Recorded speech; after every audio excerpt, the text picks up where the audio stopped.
I got fired last year in Las Vegas from the Frontier Hotel for saying shit in a town where the big game is called crap. It's some kind of a double standard, you know? I'm sure there was some Texan standing out in the casino yelling, "Oh, shit, I crap!"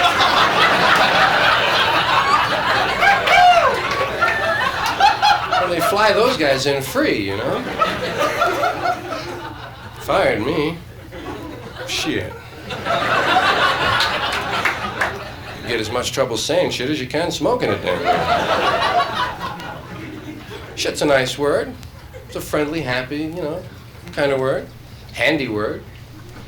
Middle class has never really been into shit, you know, as a word. No, not really comfortably, not completely into it, you know, not really relaxed with it. You'll hear it around the kitchen if someone drops a casserole, you know. "Oh, shit!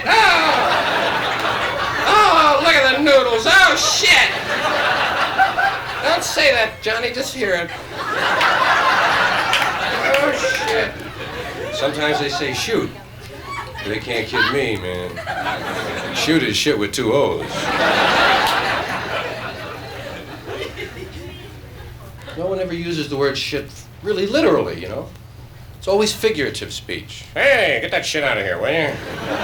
Just move that shit away. I don't want to hear that shit. I mean, that shit. I don't have to take that shit. I'm not full. You're full of shit. Kind of a shithead or something? Don't need that shit." It's always figurative. You never hear anyone say, "Look at the shit, Martha. Wow. Little piles of shit in the street. Wow." They don't say that. They have other words for that. Doo-doo, caca, poo-poo.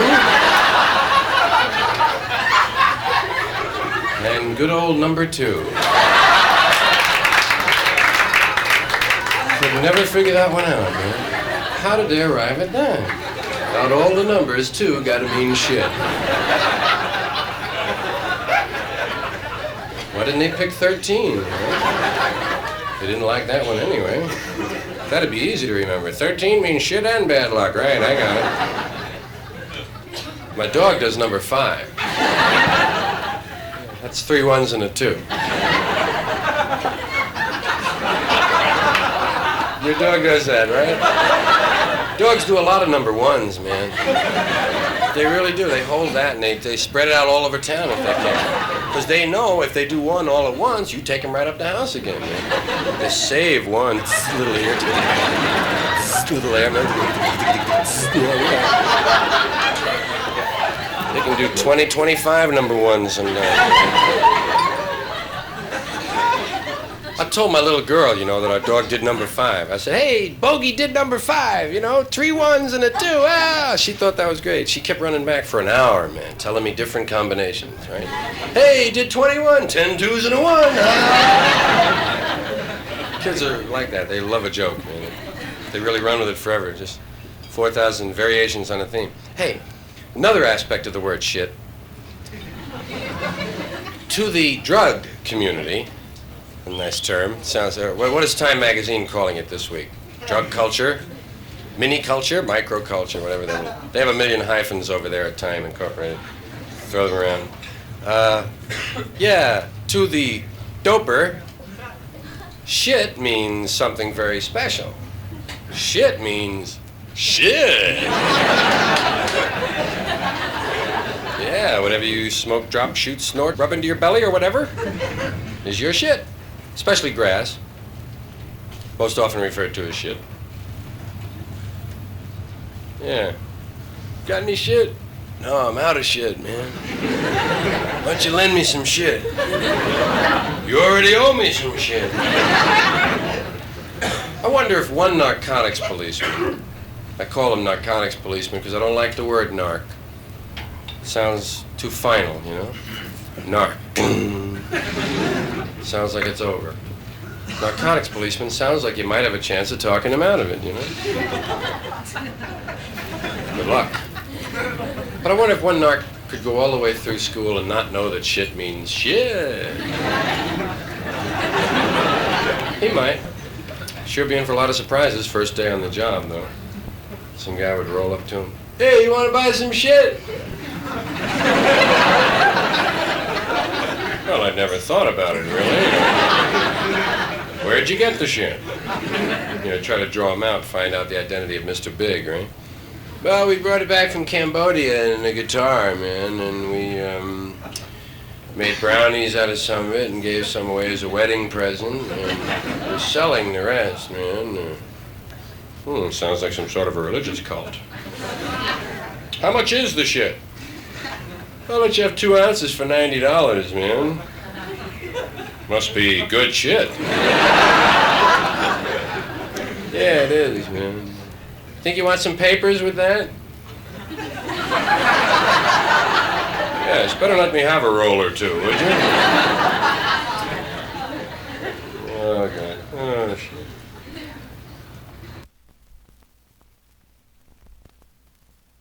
One of the things that occurred when I began to just, feel some changes happening to me. Naturally, I was kind of still entertaining in gin joints, I realize they sell gin here, but it's really not the same as middle-class nightclubs where I spent like a lot of years. And it was weird to start having hair and start having a beard and to come out, to all these folks, a lot of Shriners and hookers and salesmen, which are the same as hookers, really. Get right down to it. It was just strange. I had to find ways to break the ice. I told them a poem. I told them about my hair. I'm aware some stare at my hair. In fact, to be fair, some really despair of my hair. But I don't care, 'cause they're not aware, nor are they debonair. In fact, they're just square. They see hair down to there, say beware, and go off on a tear. I say, no fair. A head that's bare is really nowhere. So be like a bear. Be fair with your hair. Show it you care. Wear it to there, or to there, or to there if you dare. My wife bought some hair at a fair to use as a spare. Did I care? Au contraire. Spare hair is fair. In fact, hair can be rare. Fred Astaire got no hair, nor does a chair, nor a chocolate eclair. And where is the hair on a pear? Nowhere, mon frere. Now that I've shared this affair of the hair, I think I'll repair to my lair and use an air. Do you care?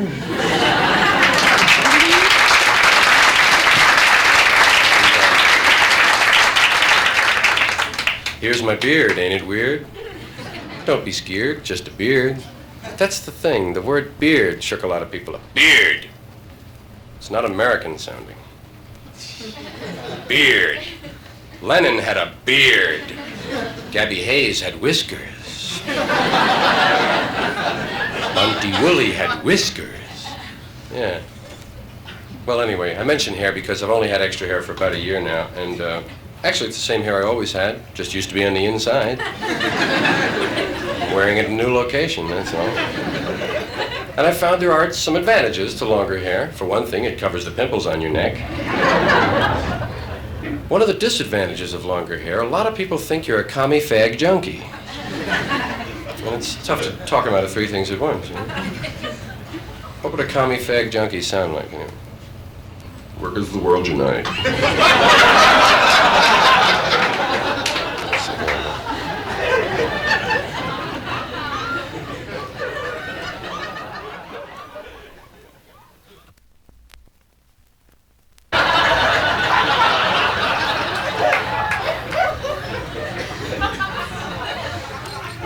How many did not wear a good, strong deodorant tonight? Don't raise your hands, no. 5-day deodorant pads would have to be the strangest product yet to emerge from the business mind. 5-day deodorant pads. Sounds like a curse of some kind. And tell the truth, now be honest. When you first heard of 5-day deodorant pads, how many of you thought you had to wear them? I always catch a few. 2 years I wore those mothers. A lot of laughs at the beach, Hey, look at the goofy guy. He's got things under his arms. Scope. Has anyone here ever received a bottle of scope? Has anyone here ever sent anyone a bottle of scope? It just seems like such a cruel thing, you know? I often think of the borderline psychotic. Just needs one more thing to go wrong, you know? Going down to the mailbox. What's this? Scope. Scope! Up on the roof with the Magnum, right? 9 dead, and they blame Marine training. Bad breath, yeah. Anyone can have bad breath, Marge, but you could knock a buzzard off a shit wagon. Remember that? That's it.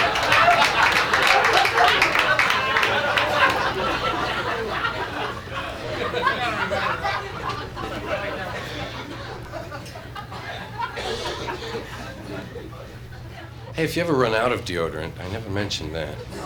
You can, you do, even in the nicest home. You get one pit done, you know, and oh, God. You gotta go like that, you know. Now, if you run out of deodorant, go into the kitchen and put a bay leaf under each arm. Doesn't stop you from perspiring, but you smell like soup. Keeps your friends alert, you know. Hey, who's wearing chicken vegetable? Not me, I have bean with bacon. One of the Campbell's hearty soups. A manhandler. That's what they call him. Frankie Lane sings about it. How do you handle a hungry man? A manhandler. Really sounds a little suggestive to me. There's a lot of that in advertising. Hidden sex, you know. There's a lot of open sex, too. Take it off. Take it all off. Does she or doesn't she? Hope so. But that's open, and you can deal with that. I worry about the subliminal message. It's what's up front that counts. Should a gentleman offer a lady a Tipperillo? And what's the big scene in the Tipperillo commercial? It's a train going into a tunnel, man. You don't have to be Fellini to figure that out.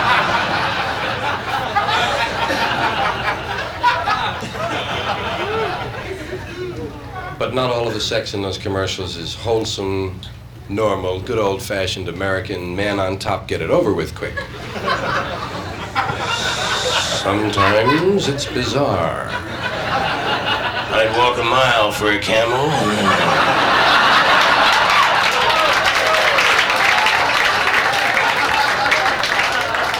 But wouldn't you really rather have a Buick?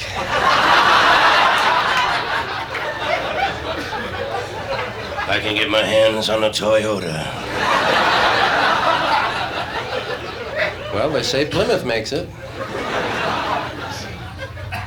Let's make it with Toyotas. And the cigarettes are obscene. Doral, taste me, taste me. A few years ago, eat me was a bad word. You couldn't say it on television. Now they got male models running around singing it. Taste me, taste me. Winston, me and my Winston, we got a real good thing. What are they doing with those cigarettes? Half a pack is gone, they haven't lit one up yet. They're putting them somewhere, by God. And Lark, show us your Lark, It's a nice invitation to a flasher, huh? Well, try that Lark thing in the Bowery. Those guys will show you their Larks.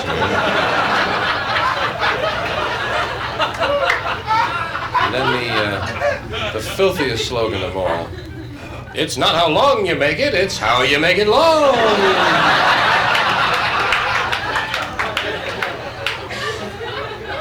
Fortunately, that's based in truth, so it's easy to take. Ta-da! I was on a talk show recently, and the host asked me, said, what do you think about the dope problem? And I said, definitely, I feel we have too many dopes. Yes. No question about it. That's why we have a drug problem, I really feel, you know, because like everybody has access to drugs, and we're all kind of just dopey, you know, we're just human beings, little protoplasm walking around shaking hands. How are you, Phil? Give me a piece of lettuce, you know. No real big thing. We're just kind of dopey folks, and we have all these drugs available to us. You know, that's why there's a drug problem, man. There's all those drug stores, right? Every 3 or 4 blocks, there's a big sign. Drugs. Open all night. Drugs. We deliver. Drugs. Cut rate. Drugs. It's the biggest thing on their sign. Cosmetics, sundries, drugs. And the pharmacist is always stoned. You ever notice that? Check his eyes. He's experimenting with something. How come he can never fill a prescription right away, you know? Really, always gives you that, better come back in about an hour. I can't even read the bastard, you know? It's no accident that we're drug-oriented, really. The drug companies got us that way, and they'd like to keep us that way. I mean, that's a simple thing. They start you early with the oral habit. Little orange-flavored aspirin for children. 2 in the mouth, son. Something wrong with your head? 2 in the mouth. Remember that, head, mouth. These are orange, there'll be other colors later on. Even named it after a saint to throw you off, you know? It's all right, son, 2 in the mouth. St. Joseph. Remember Papa Chocks? Papa Choc! You know, guy goes to a dance when he's 13. How's your head? 2 in the mouth, man, you know. Mom's got her fix. Coffee freaks running around. Alcohol. You know, that's the biggest, of course, and most abused, and incredible. 50% of all traffic deaths. No, yes, that's about 25,000, right. 50% of traffic deaths. 40% of all arrests, traceable. 50% of all first admissions to mental institutions, traceable to alcohol. And then, of course, there's diabetes, gout, high blood pressure, heart disease, insanity, divorce. So I always say, drink up, Shriners, whenever I see a couple of them, you know? When they talk about drugs, they don't talk about all of them. That's the problem. They don't mention coffee. The low end of the speed spectrum, I grant you. But there are coffee freaks, and they're walking around, nobody, you know, worried about it or anything. Mrs. Olson never tells you about that mild speed lift, you know? Because she's shooting freeze-dried Folgers, right? But you've seen the coffee freak in the office, haven't you? The guy who drops 8 or 9 cups every morning. Always in a good mood. Hi, how are you? Warm that up for you? Okay, yeah, hi, how are you? Hey, good to see you. Always in a nice mood, fine, until the coffee urn breaks, man. Then he's the first cat over. What do you mean broken, man? Well, plug it in, man. Turn it around. Never mind, man. Put some water in. Holy shit, man. Turn the plug around. And then he goes out and scores because he's the one who's hooked on it. I know it's just a dopey example, but that's the beginning of it. Then you have housewives and the diet pills. Mom found out there's a lot more than dieting in those pills, man. Help you grind your teeth and feel great, too. Keep on the phone a lot. Hi, how are you, Marge? Anyway, look at that. What's going on? What are you? Where are you going, Mom? Shopping at midnight? Well, they're open, you know. Never mind. I'll see you later, man. And athletes got into uppers. College athletes. The right wing's last line of defense on campus. And they're doing amphetamines. Remember when being up for the game used to be kind of a spiritual thing?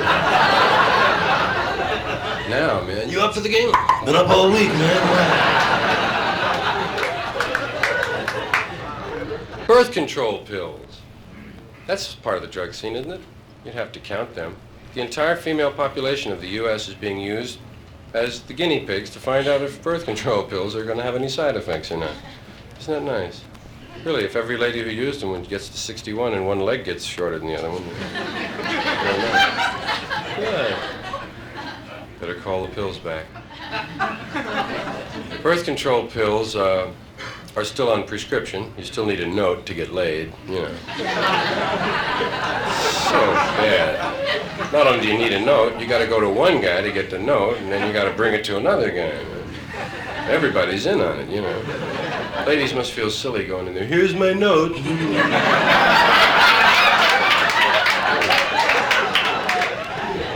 that's what you're doing at home, eh? Well, we're keeping a record of it here in the store. Late at night, I read them.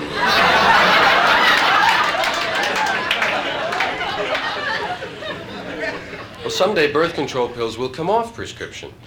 And when they do, they'll need those cute little catchy names that the patent medicines have.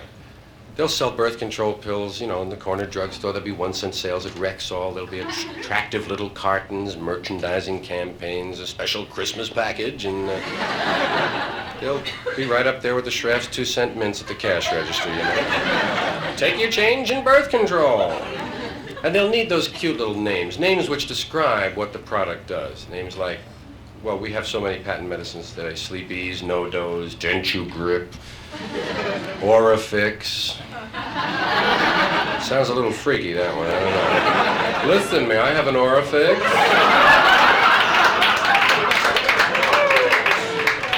Not without a note, hell no. Someday birth control pills will need names like Pregnant. Doctors prefer Embryo. Here's one for the ladies. Nary a carry. Something lofty and poetic. Nay, family way. Something earthy and crude. Mom bomb. Something for the youngsters. Junior miss. Here's a real man's product. Inconceivable. Mommy Knot, Fetus Fail, Kitty Kill, Papa Stopper, whatever you want. Womb Broom, Humpty Dumpty, you know. They're clever guys. I wouldn't be surprised if they come up with a birth control pill that doesn't work all the time. We call it Baby Maybe. Available in the 6-pack, the sex pack, and the handy shack pack for you weekenders. One for home, one for office, and one for the glove compartment, guys. And don't forget to save those wrappers. Remember that? You always save 60 wrappers and get some azalea seeds. Here's a phone call that'll never take place. A common phone call that will never occur again once birth control is universal. Once everyone has a way to plan, no bachelor will ever have to fear this phone call again. And they fear it. So do married men. It's a scary call if you're fertile at all. Hello. Hello? Dave? Yeah, this is Dave. Who is this? This is Jane. Jane? Jane who? Jane. Jane? Jane. You met me at a party about 6 to 8 weeks ago. And you said I was a real good sport. Oh, Christ, yeah. Jane. How are you, Jane? Pregnant. And I'm gonna jump out the window. Say, you are a good sport, aren't you, Jane?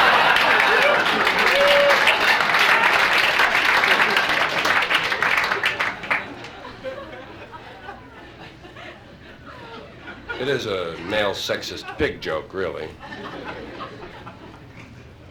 Hey, you know what I mean? I wanted to thank you very much. No kidding. Hey, thanks for being here, man.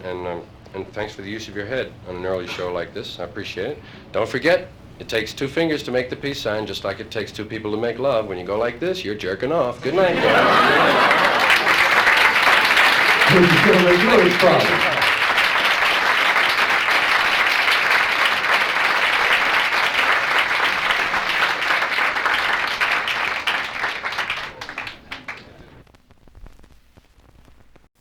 I was a disc jockey when I was 19. I was lucky. I found a job, when I should have been still learning about it. And it inspired Wonderful Wino and Willie West, a character of mine. Radio stations, of course, changed personnel rather rapidly. Willie West is no longer at Wonderful Wino. He's been replaced by Scott Lame. Hi, gang! Scott Lame here! The boss jock with the boss sounds from the boss list of the boss 30 that my boss told me to play! Right here on the nifty 850.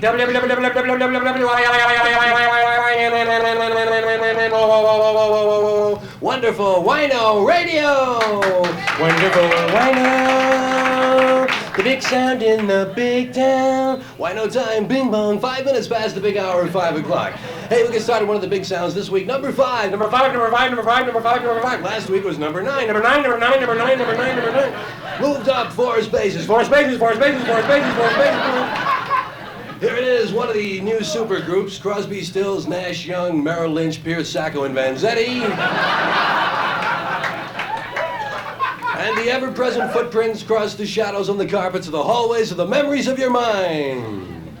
Okay, kids, one of the big sounds and a great story behind that one. And you heard it first right here on Wonderful Wino. Wonderful Wino. Wino time, bing bong, 5 minutes past the big hour of 5 o'clock. Moving along with 2 in a row. A big double play, back-to-back sounds for you on the Scott Lane get-together on a wonderful Wednesday. Here's a tune that's really moving fast. When I say fast, it was recorded at 9 o'clock this morning. At 12 noon, it was number 15. At 3 o'clock, it was the number 1 sound in town. And now it's a golden oldie.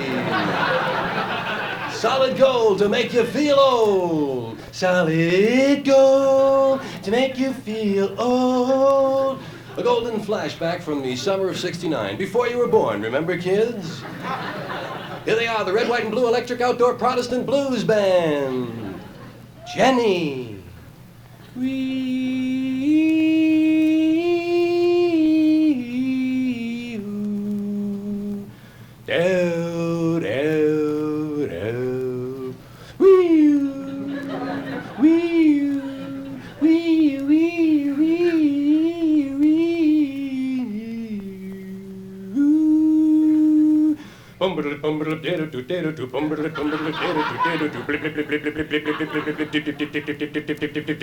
Jenny.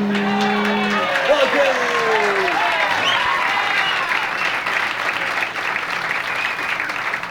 Okay, it's always good to get into some super gold. Super gold.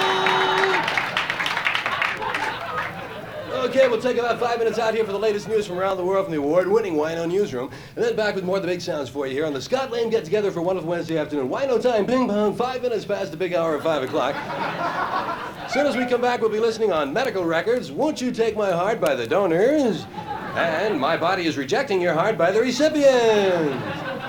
But first, Wino News! Wino News! Wino News!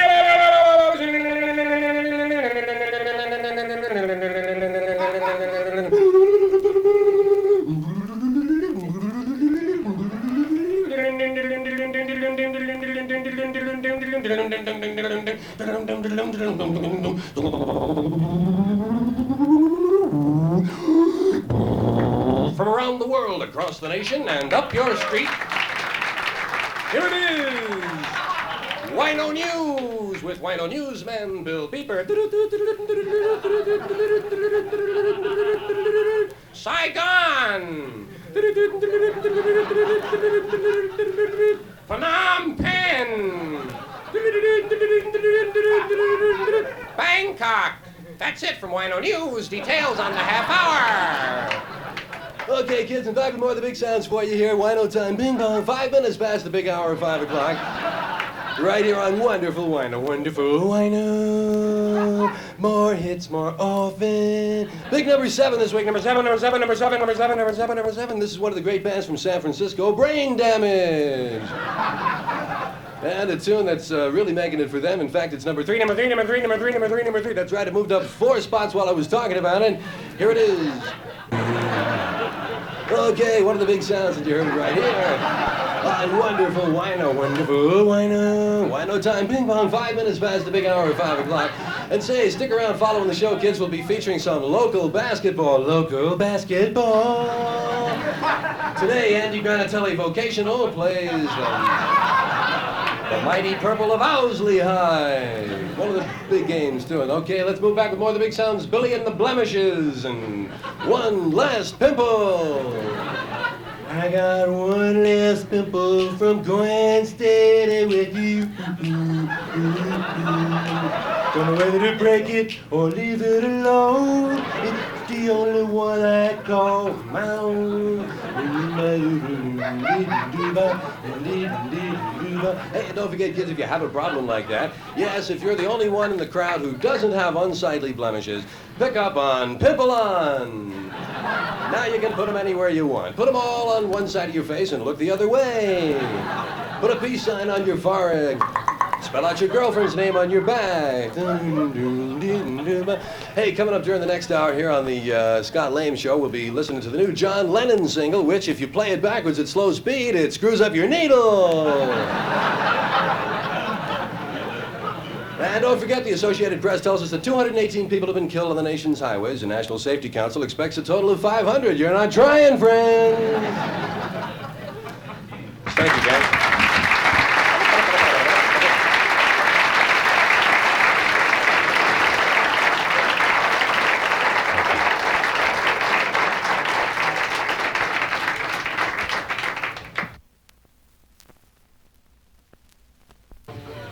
Now there are a lot of couples shows. There's dating game, newlywed game, family game, baby game.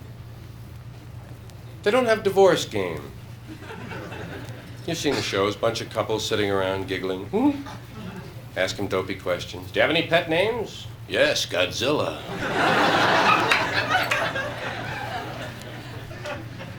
You always try to get them into a little fight, especially on newlywed game. If her answer doesn't match his answer when he comes out, they make him fight a little, you know. What do you mean, chocolate? Chocolate? Jesus, chocolate. Pistachio, man. He says chocolate, you know? You're not getting any tonight.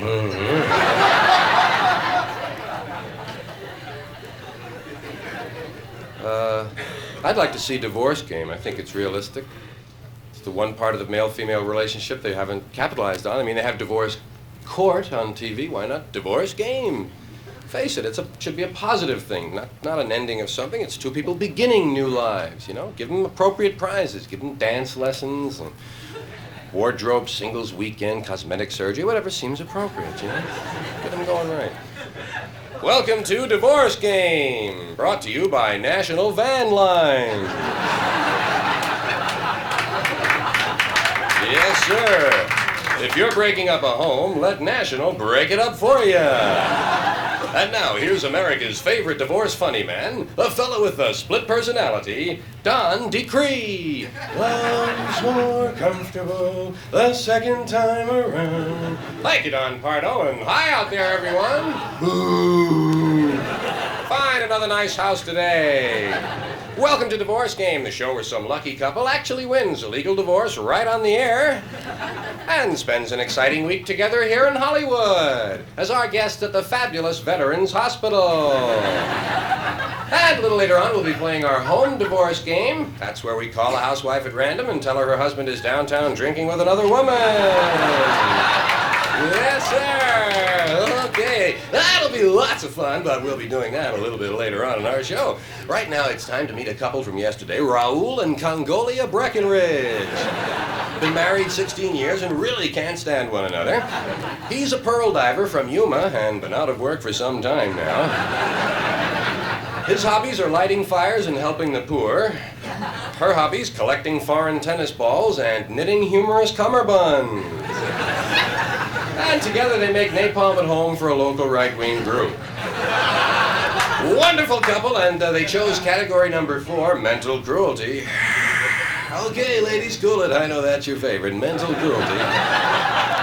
And yesterday, you awarded them a divorce right here on our stage, and now it's time to determine the custody of their children. We'll spin the big custody wheel.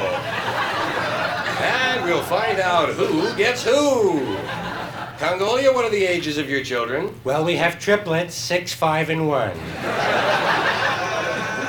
Okay, let's spin the big custody wheel and find out how many she'll get to keep.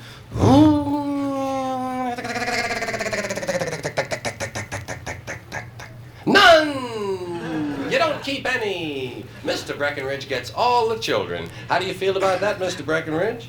Do you think we could let her spin that wheel one more time? No, the decision of the wheel is final, and now it's alimony time. Okay, cool it, ladies. Alimony time. Yes, sir. And as you know, we like to be just as fair as the courts in awarding alimony, and so we use the alimony dartboard. Congolia will throw 3 darts to determine her weekly alimony. Oh, yeah. $1,550 a week. That's a new divorce game record. And I recall from Mr. Breckenridge's card, he only makes $1,500 a year. Well, we'll see him soon on our new nighttime show, Jail Game. Stay tuned for Sue Your Neighbor. And You Bet Your Parents.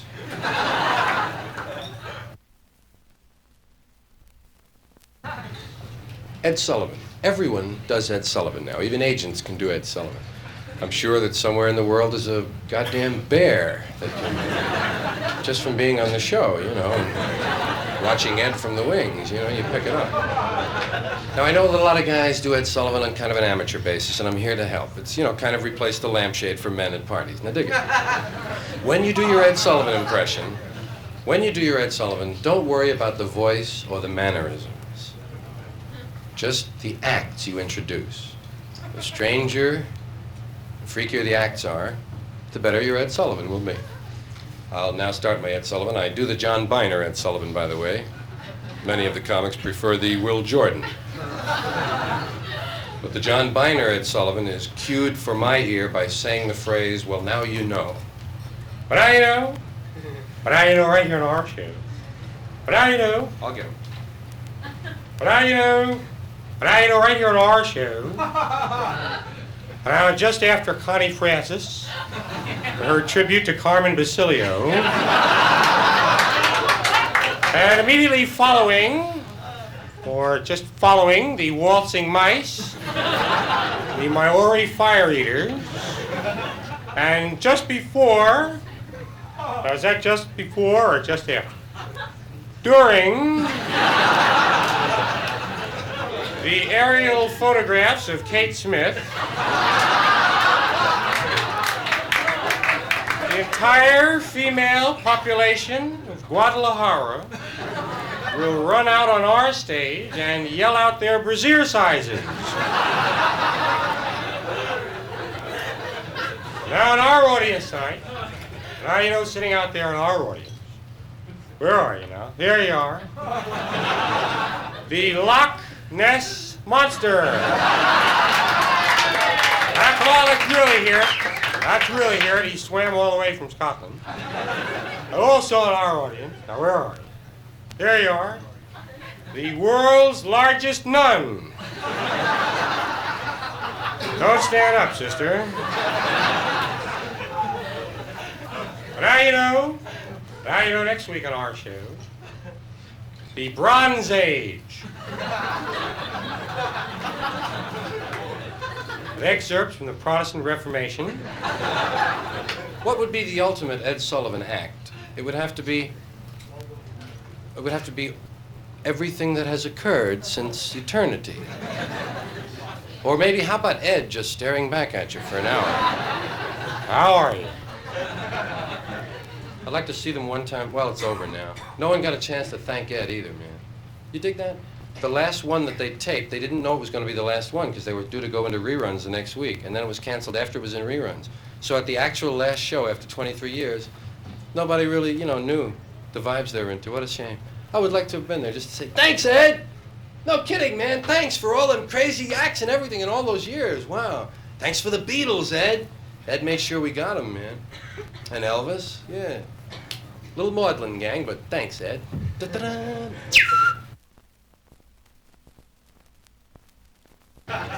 Oh, yeah, daytime television. Now, guys don't watch too much. I realize the guys aren't into daytime TV. Most of the ladies in an audience like this don't watch either. But if anyone watches, it is mostly women. There's a lot of women-oriented shows. There's a lot of pain, man. There's a lot of pain in the daytime. A lot of tragedy, a lot of down trips.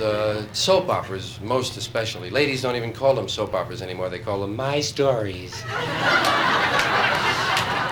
Call me back, Agnes. My stories are coming on. And there are lots of stories. And they all have doctors in them, man. Doctors in everything.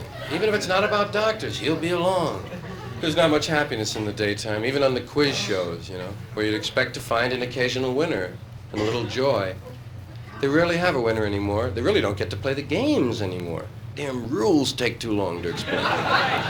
By the time they get to the first question is, can you come back tomorrow? We're out of time. You've heard the rules. Well, you know how we play our game, don't you? The champion, Mrs. Muck and Fuss, will get the first question. If she answers correctly, the challenger, Mrs. Fussmucker, will spin the big prize wheel to determine the champion's prize. If the wheel stops on a prize already won by the champion, she'll have to forfeit the prize and draw a number for a new category. If the wheel stops on a prize not yet won by our champion, she'll have a choice of either accepting the prize or taking a prize from the challenger's list, in which case the champion forfeits her turn and chooses the challenger's home partner from the revolving drum. We'll call the challenger's home partner on the phone. We'll ask her 15 questions. If she can answer all of them correctly, she can select a number from 1 to 900. The champion will then spin the big prize wheel to determine the amount of money won by the challenger's home partner. Well, that's what happens if the champion answers correctly. If she answers incorrectly, she has to give us her firstborn male child.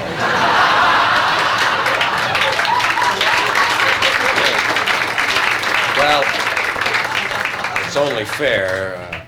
Those ladies don't risk anything, you know. I mean, they come to the studio empty-handed. And even the worst contestant of the month gets a copy of the home game. A little pat in the ass. Thank you, honey. God love you. I'd like to see those ladies have to bring in their own furniture and bed it against the house, you know. Give a little excitement. Okay, you've lost. Take it away, boys. Her living room. Okay. Isn't she a good sport? And then there's Let's Make a Deal, the seat of greed in America. You've seen the people on Let's Make a Deal. You should see the ones they don't let on the show. Take them away. Yeah, but you gotta be a little bit dingy, I think, to be 43 years old and standing up there dressed like a radish, you know. And the ladies, God love them, they show that greed when Monty shows the money. Hi, I'm Monty Hall, and I have $500. Not anymore, Monty. Okay, you have the $500. What would you like to do? Keep the $500, or do you want to buy what Jay has in this box he's bringing down the aisle? Jay, you want to bring that box on down? Jay, look out for the cord. Jay, look out, Jay. Well, now we know what Jay had in the box. It was a cheese straightener. Deluxe Model 2. Okay, what do you want to do? Do you want to keep the cheese straightener, or do you want the $500? Or do you want door number 1, door number 2, or door number 3? Oh, Christ. Oh, Monty. What were the doors again?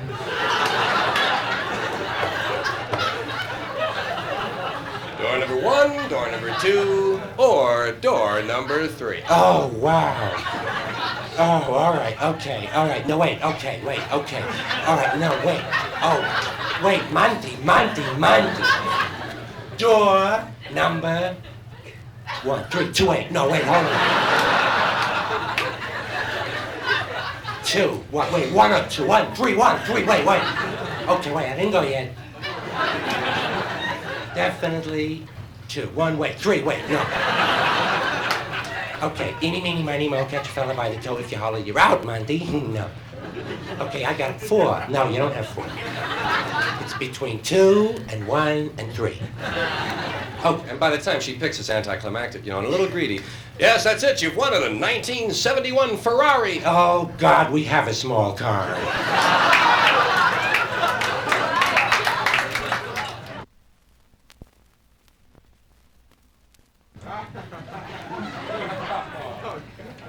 It's 8 o'clock in Los Angeles.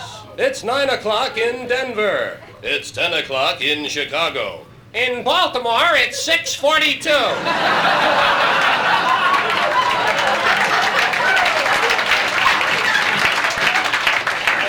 Time for the 11 o'clock report. First of all, the headlines. Welcome wagon runs over newcomer.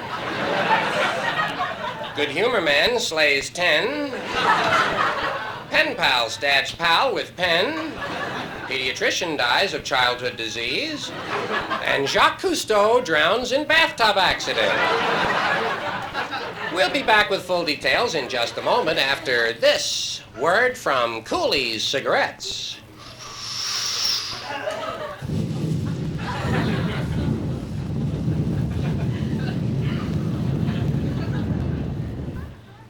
You know something, Bill?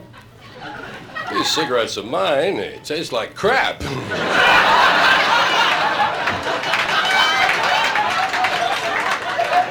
Say, Dan.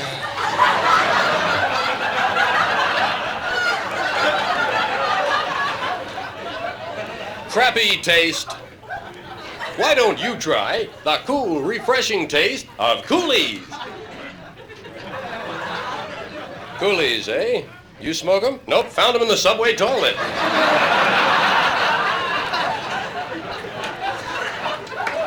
And now back to the news. History's 135th heart transplant operation was performed yesterday in New York City. One unusual note, the heart transplant took place in Central Park at midnight, and the donor's family was not consulted. Dr. Timothy Leary's brother, really Leary, today announced the formation of a new religion which teaches that when you die, your soul goes to a garage in Buffalo.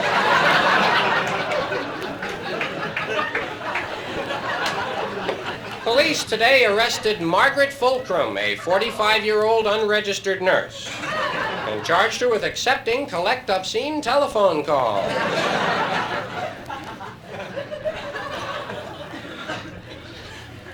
Famed television announcer Charlie the Tuna was found dead today of mercury poisoning.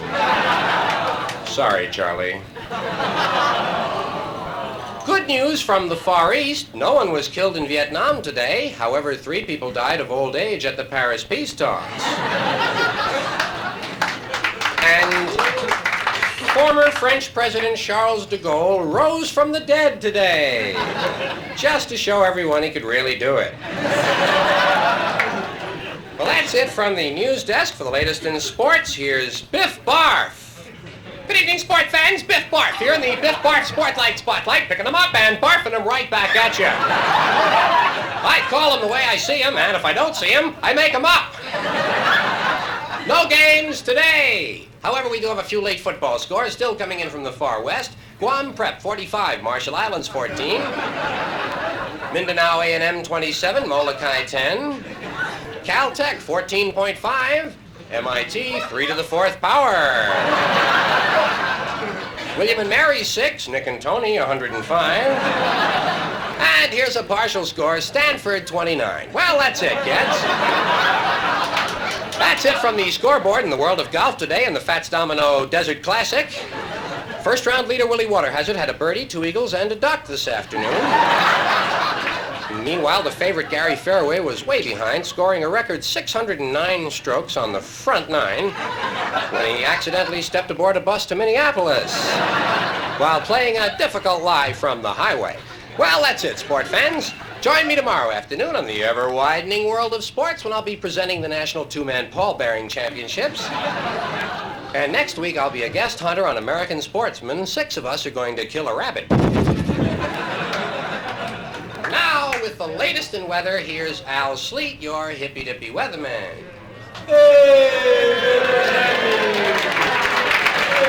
Hey, possum! Okay, what you call your possum? Al Sleet, hippy-dippy weatherman, brought to you by Parsons Pest Control. Do you have termites, water bugs, and roaches?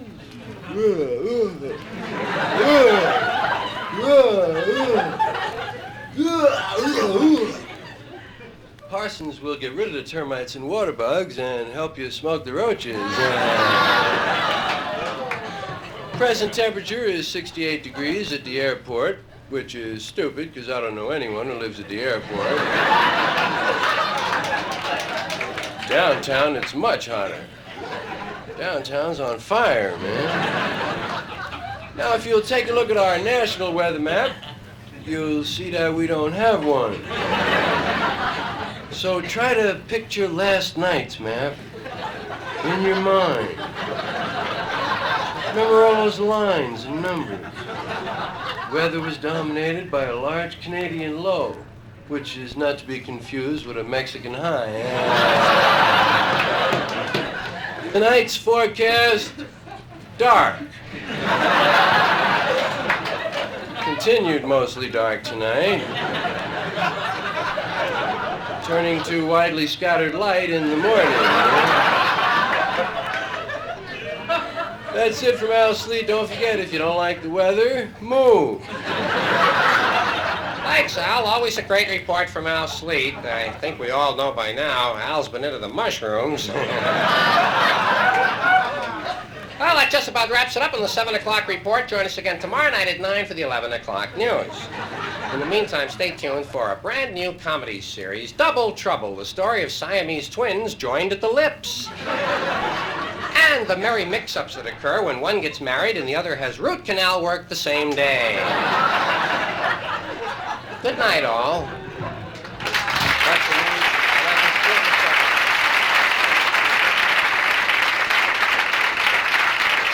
Thank you. Thank you, man.